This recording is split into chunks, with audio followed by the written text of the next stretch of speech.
Bab 7. Tak disangka, ucapan Asma mengenai hal yang membosankan membuat Rido tersindir. Ia menatap tajam kepada istrinya dengan penuh emosi. Kamu sudah mulai berani dengan suamimu, Rido geram. Asma menoleh dan memandang lekat kepada suaminya. Alhamdulillah, Mas masih menganggap diri Mas sebagai suami. Jawab Asma terlihat acuh. Tapi aku tidak menganggap kamu sebagai istriku, Rido menyanggah. Terserah Mas.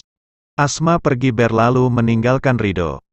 Asma mempercepat langkahnya, dan memilih untuk tidak berdebat dengan laki-laki yang pernah menyatakan cinta padanya tepat di atas jembatan beberapa tahun yang lalu. Tunggu, kenapa kamu berjalan seperti orang kesurupan? Cepat sekali, Rido mengomel. Asma tak menyahut, ia kembali melanjutkan hafalannya. Mereka berjalan menuju belakang rumah, di sana terdapat kursi panjang untuk bersantai. Di depannya ada kolam ikan yang tidak terlalu besar, sekeliling ditumbuhi pohon dan bunga, membuat suasana menjadi segar dan asri. Asma mengambil kaleng pakan ikan di pinggir kolam. Ia mengambilnya segenggaman dan memberinya pada ikan-ikan di dalam kolam itu sambil tersenyum melihat semua ikan berebut makanan yang dilemparnya. Rido memandang Asma dari samping, ia bisa melihat senyum istrinya di balik cadar hitam walaupun hanya sedikit. Mata wanita ini sangat indah, siapa dia? Sepertinya dia tidak asing bagiku, tapi mungkin hanya perasaanku saja. Sudahlah Rido, jangan terlalu dipikirkan, bisa-bisa nanti kamu jatuh cinta dengannya, Rido bergumam di dalam hatinya. Beberapa tahun yang lalu, di ujung meja nomor 12 duduk seorang gadis berkulit putih bersih dan cantik sedang menikmati minuman yang dipesannya. La adalah Asma, gadis impian setiap pemuda. Suara musik yang dimainkan membuat kaki jenjang Asma menghentak mengiringi irama lagu. Asma menyeruput segelas milkshake, sambil memandangi ruangan, mencari sahabat yang mengajaknya bertemu di sini. Asma, panggil seseorang. Gadis yang bernama Asma menoleh ke arah orang yang memanggilnya. Di depan pintu kafe terlihat gadis yang seumuran dengannya sedang melambaikan tangan. Dari mana saja kamu? Aku sudah menunggu berjam-jam, seru Asma. Maaf telat sedikit, ada masalah tadi. Sanggah Risma, sahabat Asma. Apa yang ingin kamu bicarakan? Tanya Asma. Tidak apa-apa, aku hanya ingin mengenalkanmu pada seseorang. Jawab Risma. Mana orangnya? Asma melirik ke kanan dan ke kiri tapi tidak ada siapapun yang menghampiri mereka. Sebentar, Rido sini. Risma celingukan mencari teman laki-lakinya. Seorang laki-laki bertubuh putih bersih dan tinggi tegap menghampiri mereka. Hai. Sapanya pada Asma dan Risma. Asma, kenalkan ini Rido Prasetya Anggara, paling saja Rido, ia adalah kekasihku, ucap Risma. Rido, sambil mengulurkan tangan. Laki-laki bernama Rido menjabat tangan Asma dengan senyum tipis. Asma menyambut tangan dingin itu dengan seulas senyum di wajah cantiknya. Rido terpaku kagum akan kecantikan wanita di hadapannya. Asma. Jawab Asma datar. Rido duduk di antara mereka berdua. Risma terlihat lebih agresif ingin merangkul dan memeluk sang kekasih. Namun Rido menghalangi tangannya, seperti mencegah hal itu terjadi. Risma pun cemberut. Asma yang melihat gelagat sahabatnya tersenyum lebar. Nafsu banget jadi perempuan, Riz. Mentertawakan sahabatnya. Woi, namaku Risma bukan Riz. Gadis yang menjadi most wanted di SMA kita dulu, ucap Risma, bangga. Asma tertawa melihat tingkah sahabatnya. Dalam diamnya, Rido memperhatikan dan memandangi Asma. Ada senyum samar yang ia sembunyikan di wajah tampannya. Kamu tidak pernah cerita kalau sudah punya pacar, Risma. Sambil menyeruput minumannya. Karena kamu tidak pernah bertanya. Sahut Risma masih dengan ekspresi cemberut, kesal dengan Rido yang menjatuhkan harga dirinya di depan sahabatnya. Tapi setidaknya kamu cerita ke aku, kita kan bersahabat, ujar Asma. Risma tidak menjawab, ia malah tersenyum manis dan cekikikan. Rido berdiri dari kursi yang ia duduki. Aku mau pulang dulu, ada hal yang harus kuselesaikan, ucap Rido, acuh pada pacarnya. Namun, matanya tak berhenti memandang wajah Asma yang sedang memperhatikan Risma. Pacarmu mau pulang tuh, ujar Asma sambil memainkan sendok di tangannya. Kamu tidak mengajakku pulang juga? Tanya Risma pada Rido. Kamu pulang sendiri saja, aku ada keperluan, jawab Rido, cuek. Rido melangkahkan kaki pergi menuju pintu keluar tanpa menunggu komentar Risma terlebih dahulu. Pacar kamu cuek sekali ya Ris, tanya Asma. Aku juga tidak tahu kenapa ia tiba-tiba bertingkah seperti itu. Jawab Risma, sedikit bingung. Apa kamu pernah selingkuh, sehingga sifatnya sedemikian dingin seperti itu? Selidik Asma. Risma menggeleng pelan sambil menggelembungkan pipinya. Terlihat raut wajah kesal di wajah yang manis itu. Tidak pernah, memiliki dia sudah cukup bagiku. Kau tahu aku sangat mencintainya. Ucap Risma. Maksud kamu, Asma mengernyitkan keningnya.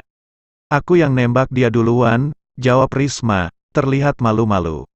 Asma berbelalak mendengar ucapan sahabatnya. La menggelengkan kepala dan tersenyum miring. Apa, terus kenapa dia mau menerima sedangkan ia terlihat tidak suka padamu, Ris? Asma, penasaran. Aku mengancamnya, jawab Risma. Mengancam seperti apa? Tanya Asma. Aku pernah melihatnya merokok di belakang gedung sekolah. Ia memintaku agar tutup mulut dan tidak melaporkannya ke guru BP dengan satu syarat, yaitu ia harus menjadi kekasihku, dan ia menurut. Jawab Risma terlihat santai. Asma menutup mulutnya sembari tak percaya atas sikap ceroboh sahabatnya ini. Kamu serius? Otakmu kamu taruh di mana?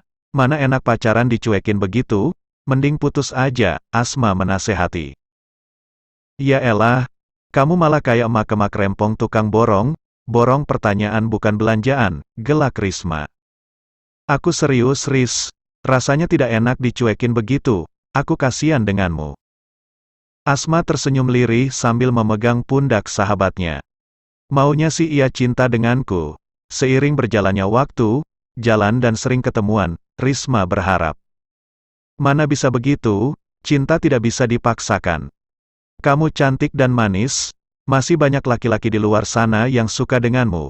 Daripada menaruh hati dengan laki-laki seperti itu, Asma menasehati. Maksud kamu bagaimana, Asma? Aku adalah wanita idola di sekolah, dan ia laki-laki idola. Bukankah jika kami menjadi pasangan akan terlihat sempurna? Sahut Risma dengan bangga. Terserah kamu, aku hanya menasehati. Lebih baik cari laki-laki tulus yang mencintaimu. Ingat Ris, kita wanita hakikat dikejar, bukan mengejar. Jangan berharap dengan ia yang bisa saja nanti menyakitimu, aku tak ingin sahabatku patah hati dibuatnya. Asma pasrah dengan keputusan sahabatnya. Aku mau menjalaninya dulu Asma, kita lihat ke depannya bagaimana, jawab Risma tersenyum sendu. Mereka pun beranjak pergi meninggalkan kafe. Asma melajukan mobil Mercedes-Benz putih miliknya ke suatu tempat yang agak jauh dari keramaian. Ponsel Asma bergetar, sebuah pemberitahuan masuk dari aplikasi bulat berwarna hijau dengan logo telepon. Hai Asma, ini aku Rido. Asma memutar-mutar ponselnya, bingung ingin membalas atau tidak. Dan ia memutuskan untuk membalas. Apakah kita bisa bertemu? Rido mengirim pesan lagi. Karena merasa tidak enak, Asma membalas pesannya. Oke. Send. Red. Kamu di mana? Asma berpikir sejenak. Aku ada di jembatan, dekat Central Plaza Westgate Mall, kalau ingin bertemu, kamu bisa datang ke sini sekarang. Send. Red. Oke, aku berangkat. Mengetahui keberadaan Asma, Rido segera melajukan mobilnya ke tempat yang disebutkan. Tak lama, ia pun sampai di tepi jembatan, menghampiri Asma yang berdiri di depan dengan membelakanginya. Asma, sapa Rido. Lia, ada apa? Jawab Asma, singkat. Asma, aku jatuh cinta padamu saat melihatmu pertama kali. Rido to the point tanpa pendahuluan. Asma berbalik memperhatikan Rido. Pandangannya seperti menginterogasi, melirik setiap inci tubuh Ridho dari atas ke bawah lalu tersenyum miring. Kamu adalah pacar sahabatku, kenapa mengungkapkan rasa itu padaku? Tanya Asma. Karena aku tidak pernah mencintainya, aku terpaksa berpacaran dengannya. Jawab Ridho, memandang lekat Asma.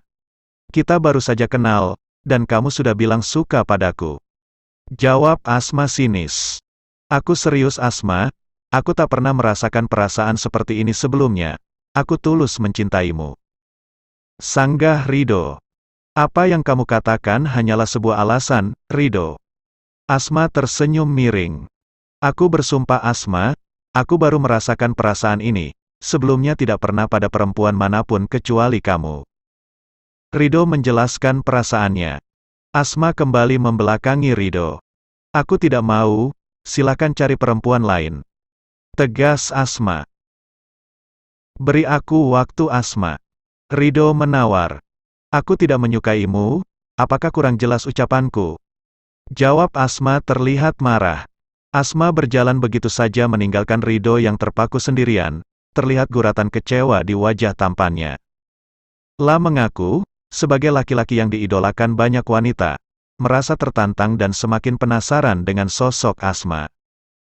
Pertama kali melihat gadis dengan rambut panjang yang lurus, mata bulat terang bersinar. Pakaian modis yang membuat laki-laki mana saja berdecak kagum ketika melihat keindahan tubuh berkaki jenjang tersebut. Gadis yang sangat cantik di mata Ridho, ialah Asma. Berbeda dengan gadis lain yang pernah ia temui, Asma lebih spesial. Ridho sendirian di atas jembatan sambil mengacak rambutnya, frustasi. Sedangkan Asma melihatnya dari dalam mobil sebelum melajukannya. Suatu saat kamu pasti berubah, Ridho. Gumam Asma memalingkan wajah dan segera pergi dari tempat itu. Nyonya, panggil Bi Ima salah satu pelayan di rumah baru mereka, membuyarkan lamunan Asma. Bahan dan bumbu di dapur habis, daging dan sayur juga sudah habis. Ucap Bi Imah. Biar aku yang ke pasar Bi. Jawab Asma lemah lembut kepada pelayan yang sudah lanjut usia. Asma suka sekali membantu semua pelayannya dalam mengerjakan pekerjaan rumah termasuk memasak dan belanja kebutuhan rumah tangga. Tapi Nyonya, sebentar lagi Tuan Ridho datang. Bi Imah memperingatkan. Sepertinya di depan komplek ada tukang sayur, aku belanja di sana saja Bi. Toh sayurnya juga segar sama dengan di pasar, ujar Asma. Baik Nyonya, jawab Bi Imah sambil menunduk. Asma meraih dompet dan bergegas membuka gerbang menuju tukang sayur. La memilih beberapa macam sayuran dan juga daging segar. Beberapa ibu-ibu di sampingnya mulai ngegosip dan berbisik, namun ia tak menghiraukannya. Ini Pak, uangnya, sambil menyodorkan beberapa lembar uang 100 ribuan kepada tukang sayur. Bentar Neng, tunggu kembaliannya. Ucap tukang sayur terdengar ramah. Kembaliannya buat Bapak saja. Tolak Asma ketika tukang sayur hendak menyerahkan kembaliannya. Ibu-ibu di samping Asma tersenyum mengejek. Pasti uangnya dari hasil membom ya? Ujar salah satu ibu dengan suara lantang. Maaf, apa maksud ibu berbicara seperti itu? Tanya Asma. Lah, si tukang teroris, lihat pakaiannya tertutup seperti itu, pasti teroris. Jawab seibu yang lain. Astagfirullah Bu, ini uang dari suami saya, ini halal Bu. Asma membela dirinya. Siapa tahu ya ibu-ibu, biasanya kerjaan teroris memang suka ngebom dan pakaiannya hitam semua persis seperti dia. Seperti berita di TV, seorang wanita bercadar membom gereja. Sahut ibu di sebelahnya. Wah, bisa bahaya komplek kita kalau ada teroris seperti dia. Timpal ibu-ibu bersahutan secara bergantian, memberi pendapat masing-masing. Asma pelan-pelan mundur dan meninggalkan kerumunan ibu-ibu yang memfitnah dirinya sambil menyeka air mata yang menetes deras dari pelupuk matanya. Kuatkan aku menuju keridhoanmu ya Allah, wahai Zat yang Maha Kuat. Lirihnya dalam hati.